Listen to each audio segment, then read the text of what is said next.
औज़ुबिल्लाहिमिनश्शैतानिर्रजीम बिस्मिल्लाहिर्रहमानिर्रहीम। प्यारे स्टूडेंट अस्सलाम वालेकुम। आज हम क्वेश्चन नंबर 7 डिस्कस करेंगे। Question number 7 exercise number 7.3। Question number 7 एक इंतहाई इजी क्वेश्चन है। क्वेश्चन नंबर 6 जिसने रीड किया हुआ है, समझा हुआ है, उसके लिए क्वेश्चन नंबर 7 बिल्कुल आसान है। हो सकता है उसने खुद ही कर भी लिया हो। अगर जिसने क्वेश्चन नंबर 6 मेरा नहीं देखा और उससे स्टडी नहीं किया तो इसी वीडियो के डिस्क्रिप्शन में उसका लिंक मौजूद है, आप वहां से क्वेश्चन नंबर 6 को भी स्टडी कर सकते हैं। तो क्वेश्चन नंबर 7 की तरफ चलते हैं, उसकी स्टेटमेंट को रीड करते हैं। If cos theta is equal to -2/3, अगर कॉस थीटा की वैल्यू -2/3 है and terminal arms of the angle theta is in second मतलब सेकंड क्वाड्रेंट, तो इसका जो एंगल है थीटा, उसका जो इख्तितामी बाजू है वो सेकंड क्वार्टर में लाई करता है, यानी दूसरे रबा में लाई करता है। Then find the value of remaining trigonometric function या ट्रिग्नोमेट्रिक रेशियोज। 5 जो है कहता है रिमेनिंग जो ट्रिग्नोमेट्रिक फंक्शन है उनकी वैल्यूज़ हमें ढूंढ के दें, उसकी कीमतें मालूम करके दें। तो इसके लिए बेटा थोड़ा सा जानकारी के लिए आपके लिए मैंने ये एक फार्मूला बनाया है। फार्मूला जैसे कि आपको समझते हैं कि एक जो है ट्रायंगल, राइट ट्रायंगल है ये, इसमें हमारे पास एक बेस होता है जिसे हम कायदा बोलते हैं। इसी तरह एक अमूद जिसे परपेंडिकुलर कहते हैं, बिल्कुल अमूद 90 का एंगल बना रहा हो, और एक हाइपोथेनियस जिसे उर्दू में वितर कहा जाता है। तो ये हमारे पास 3 पार्ट्स होते हैं एक ट्रायंगल के, और इसकी कीमत मालूम करने के लिए हम अक्सर जो है मसला फिथागोरस लगा के तीसरी वैल्यूज़ की फाइंड कर सकते हैं अगर हमारे पास 2 वैल्यूज़ हों। इसी तरह अगर हमारे पास साइन, कॉस और टेन की वैल्यूज़ निकालनी हो तो हमें मालूम होना चाहिए कि साइन जो होता है परपेंडिकुलर ओवर हाइपोटेन्यूज के बराबर होता है, यानी कि उर्दू में अमूद बटे वितर के बराबर होता है। इसी तरह कॉस जो है बेस ओवर हाइपोटेन्यूज के बराबर यानी कायदा बटे वितर के, और टेन जो है परपेंडिकुलर ओवर बेस यानी अमूद बटे कायदा के फार्मूले में ये आता है। लेकिन ये फार्मूले याद करने के लिए आप जस्ट ये एक छोटी सी लाइन है, छोटी सी स्टेटमेंट है, ये अगर याद कर लें तो आपके लिए ये बनाना आसान हो जाता है, क्योंकि साइन, कॉस और टेन की अमूद बटे कायदा है, कायदा बटे अमूद है, वितर बटे कायदा है, ये हम भूल जाते हैं। अक्सर स्टूडेंट्स जो है इसकी शिकायत करते हैं कि ये हमारे जहन में नहीं रहते, हम उसका उसके पे लगा देते हैं। इसके लिए ये एक स्टेटमेंट बनाई गई है, एक जर्नल फार्मूला बनाया गया है। जस्ट वर्डिंग है, some peoples have curly brown hairs through proper brushing, कि कुछ लोग रखते हैं घुंघराले भूरे रंग के बाल अच्छी तरह ब्रश करते रहते हैं उसको। तो इससे ये होगा कि सम पीपल्स हैव, सम का फर्स्ट वन जो है हमारे पास एस है, इस पीपल्स का पी है और ये एच है। एस से मुराद साइन थीटा हो जाएगा perpendicular over hypotenuse, sine theta perpendicular over hypotenuse. इसी तरह करली ब्राउन है, करली का सी है और ब्राउन का बी और एच का हेयर। सी से मुराद कॉस थीटा और ब्राउन से बी के मतलब बेस और हेयर्स का एच, इससे मुराद हाइपोटेन्यूज यानी base over hypotenuse cos theta के इक्वल हो जाएगी। इसी तरह थ्रू प्रॉपर ब्रशिंग, थ्रू का टी फर्स्ट वन लिया, वो उससे हमने मिसाल ली कि वो हमारा टेन थीटा है। पी प्रॉपर से पी लिया और ब्रशिंग से बी लिया फर्स्ट वन एलिमेंट, तो वो हो गया पी मतलब परपेंडिकुलर ओवर बी बेस यानी कि अमूद बटे कायदा। तो बेटा अगर इसको आप याद कर लेते हैं इस छोटी सी स्टेटमेंट को, तो आपको ये बनाना इजी रहेगा। तो क्वेश्चन की तरफ चलते हैं और इसे सॉल्व करते हैं। अब इसमें जो हमने पिछला 6 क्वेश्चन किया था उसमें हमें जो है ये भी बताना था कि कौन से क्वाड्रेंट में वो लाई करता है, लेकिन इसमें उसने जस्ट बता ही दिया कि वो सेकंड रबा में उसका ताल्लुक है। देखें दूसरा इख्तितामी बाजू दूसरे रबा में है जी।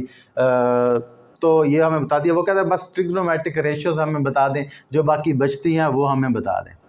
तो उसको बताने के लिए हमारे पास तीनों चीज़ें होनी चाहिए, हाइपोटेन्यूज भी होना चाहिए, परपेंडिकुलर भी होना चाहिए, बेस भी होना चाहिए। हमारे पास क्या है, हमारे पास कॉस की वैल्यू है, कॉस थीटा -2/3 वैल्यू उसने जस्ट दी है हमें, तो इसकी मदद से हम मालूम करेंगे। तो ये आ गया तो समझे मसला हमारा हल हो गया बेटा। cos थीटा हमें पता है बेस ओवर हाइपोथेनस होता है। करली ब्राउन हेयर्स से आप उसे जान सकते हैं कि बेस ओवर हाइपोथेनस, इसकी जो वैल्यू ऊपर है, ऊपर वाला बेस कहलाएगा, नीचे वाला हाइपोथेनस। दो चीज़ें आ गई हमारे पास, तीसरी हम आसानी से फाइंड आउट कर लेते हैं। तो यहाँ पे हम लिख देंगे बेस इज इक्वल टू -2 और हाइपोथेनस वो है हमारे पास 3। इसी तरह से हमारे पास परपेंडिकुलर वो हमने फाइंड आउट करना है। इसे फाइंड आउट करने का बेटा मैंने आपको बताया नहायत आसान तरीका, मसला फिसागोरस लगा दें, a² + b²। अगर इसे मैं हाइपोथेनस के हिसाब से लिखूं इस फार्मूले से, हाइपोथेनस का square is equal to perpendicular का स्क्वायर प्लस बेस का स्क्वायर, ये हम लिख देंगे। अब इसमें वैल्यूज़ लिखेंगे जो हमारे पास हैं।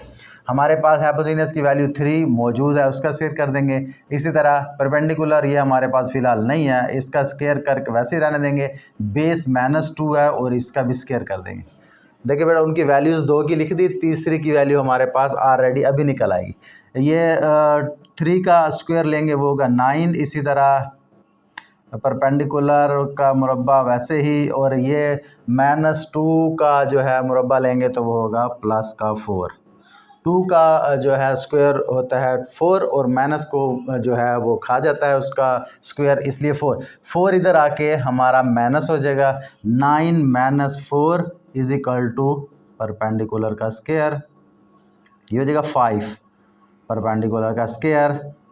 अब स्क्वायर ख़त्म करने के लिए जज़र रूट लगानी है, दोनों तरफ जज़र रूट लगी, तो हमारे पास परपेंडिकुलर आ गया 5 की जज़र रूट। 5 की जज़र रूट निकली नहीं, अगर हमारे पास होती कोई वैल्यू 9 तो हम उसे जो है 3 कर लेते, क्योंकि उसकी जज़र रूट आसान मुकम्मल आंसर आ जाता।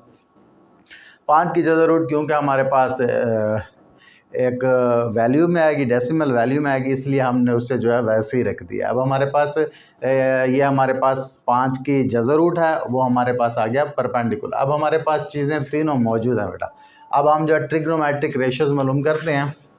साइन थीटा किसके इक्वल होता है वो हम निकालेंगे। कोस थीटा वो तो हमारे पास है पड़ा लेकिन फिर भी निकाल देंगे। टैन थीटा उसकी वैल्यू भी हम निकाल देंगे। इसी तरह से साइन का जो है रेसिप्रोकल होता है कोसेकेंड थीटा, उसकी वैल्यू भी फाइंड आउट कर देंगे। सेकेंड थीटा की भी वैल्यू फाइंड आउट कर देंगे और कॉट थीटा की वैल्यू भी ढूंढ देंगे। हम अपने ट्रिग्नोमेट्रिक रेशियोज जो है वो फाइंड करके देंगे इन्हें। साइन थीटा हम जानते हैं बेटा, साइन होता है सम पीपल है परपेंडिकुलर ओवर हाइपोथेनस, मतलब के अमूद बटे भीतर। परपेंडिकुलर अभी हमने निकाला बेटा 5 की जज़र रूट ओवर उसके बाद हाइपोथेनस हमारे पास 3 था, तो बेटा ये हमारा साइन की वैल्यू आ गई -5 जज़र रूट ओवर 3। इसी तरह आप अगर देख लें कि इसके रेसिप्रोकल की वैल्यू होगी 3/5 जज़र रूट, क्योंकि उसका इन्वर्सली प्रोपोर्शनल होता है। जो इसकी वैल्यू होगी इसकी वैल्यू उसके अपोजिट होगी, ऊपर नीचे चेंज हो जाएगा। इसी तरह कॉस की वैल्यू हमें निकालने की ज़रूरत नहीं, कॉस की वैल्यू तो उसने हमें दी थी, हम सेम लिख देते हैं। ये है तो सेकेंड की वैल्यू भी इजी है, ऊपर नीचे लिख दिया। इसी तरह टैन की वैल्यू थ्रू प्रॉपर ब्रशिंग मतलब के परपेंडिकुलर ओवर बेस, तो यानी वैसे अमूद बटे क्या था। परपेंडिकुलर हमारे पास हमने निकाला था 5 की जज़र रूट, और उसके बाद हमने जो है ओवर बेस हमारे पास थी -2, ये आ गया बेटा। इसी तरह अगर इसकी वैल्यू चेंज कर दें, इसका रेसिप्रोकल ले लें -2/5 जज़र रूट, ये हमारे पास तमाम ट्रिग्नोमेट्रिक रेशियोज आ जाएंगी। नहायत ईजी है बेटा, उम्मीद है आपको समझ आ गई होगी।